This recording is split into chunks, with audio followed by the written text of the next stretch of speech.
सबसे पहले मैं केंद्रीय नेतृत्व को धन्यवाद देता हूं कि मुझे अध्यक्ष पद की जिम्मेवारी दी गई है। किशनगंज ऐसे सुदूरवर्ती सीमावर्ती ज़िले से राजनीति करने के और दिन रात पार्टी के लिए मेहनत करने के बाद पार्टी ने मुझे ये सर्वोच्च पद बिहार के राजनीति में भारतीय जनता पार्टी के संगठन को आगे बढ़ाने का जिम्मेवारी सौंपा है। भारतीय जनता पार्टी पूरे दुनिया में सबसे बड़ी राजनीतिक दल है और यहाँ कार्यकर्ताओं की फौज है। उन कार्यकर्ताओं के सकारात्मक ऊर्जा को संकलित करके पार्टी के संगठन को आगे बढ़ाने का काम और जिम्मेवारी मुझे मिला है और मुझे पूरा विश्वास है कि बिहार में भारतीय जनता पार्टी एक अच्छे सोच के साथ विकसित बिहार के लिए अपने संगठन के ताकत से आने वाले समय में और मजबूत होगी। सर, हाल के वर्षों में सीमांचल में भाजपा अपना खाता नहीं खोल पाई, इस पर सर आपकी क्या रणनीति होगी? देखिए, खाता खोलना नहीं खोलना जो है ये सिर्फ राजनीतिज्ञों के दुकानदारी के कारण ऐसा होता है। पॉलिटिशियन समाज को बांटने का काम करते हैं, चाहे वो हिंदू मुस्लिम में हो, चाहे जाति और अन्य विभिन्न वर्गों में हो।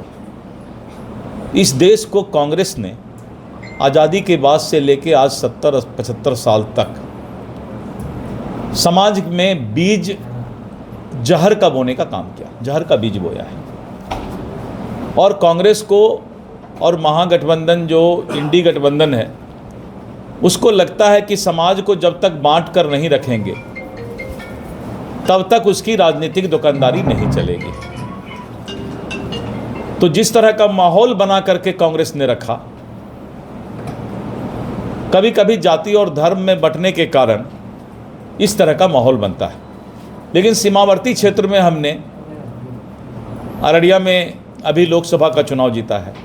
इसी सीमावर्ती क्षेत्र से फारबिसगंज में हमारे एमएलए हैं, नारपतगंज से एमएलए हैं, सिकटी से एमएलए हैं, पूर्णिया से एमएलए हैं, बनमनखी से एमएलए हैं, कस्बा से प्रदीप दास जी रहे।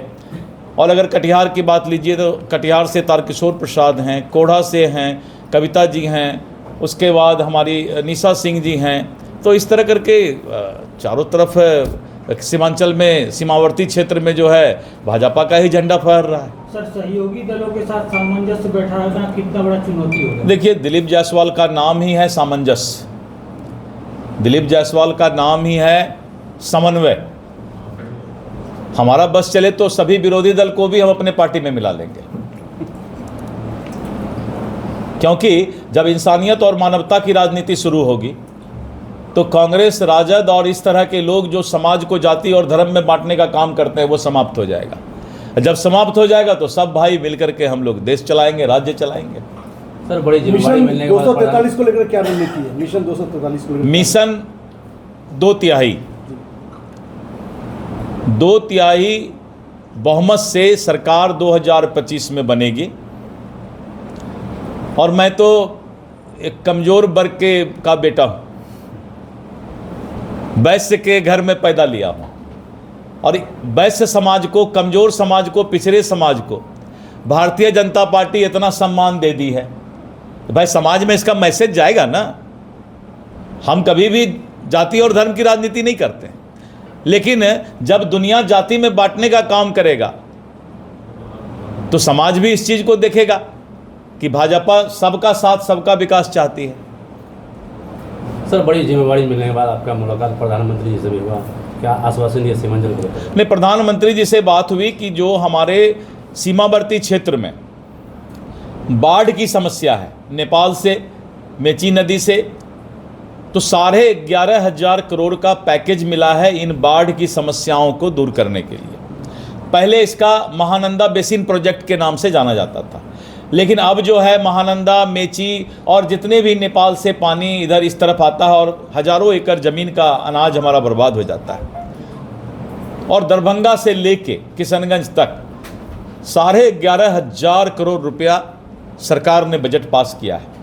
मैं अभी अगले 1-2 महीने में सर्वदलीय बैठक दरभंगा प्रमंडल, पूर्णिया प्रमंडल और किशनगंज, पूर्णिया प्रमंडल और कोसी प्रमंडल के सर्वदलीय विधायकों की और जनप्रतिनिधियों की एक बैठक बुलाऊंगा और उनको मैं पीपीटी दिखाऊंगा कि साढ़े 11,000 करोड़ का जो बाढ़ से प्रभावित क्षेत्रों के लिए जो काम से केंद्र सरकार करने जा रही है उसमें आपका क्या सुझाव है, और सभी लोगों से सुझाव लेकर ये प्रधानमंत्री जी ने कहा है कि बाढ़ की समस्या से वहाँ निजात मिलना चाहिए। इसके साथ साथ विकसित बिहार के लिए बहुत सारी बातें प्रधानमंत्री जी से हुआ है, संगठन को मजबूत करने की बात हुई है। तो इस तरह करके बिहार के अच्छाई के लिए प्रधानमंत्री जी से हमारी बहुत लंबी बातें हुई है। बीजेपी नेता निशिकांत द्विवेदी का एक बयान आया है जो केंद्र शासित प्रदेश सीमांचल और बंगाल को बनाया जाए। नहीं, चलिए ये उनका अपना व्यक्तिगत मामला है, इस पर हम कोई टिप्पणी नहीं करेंगे।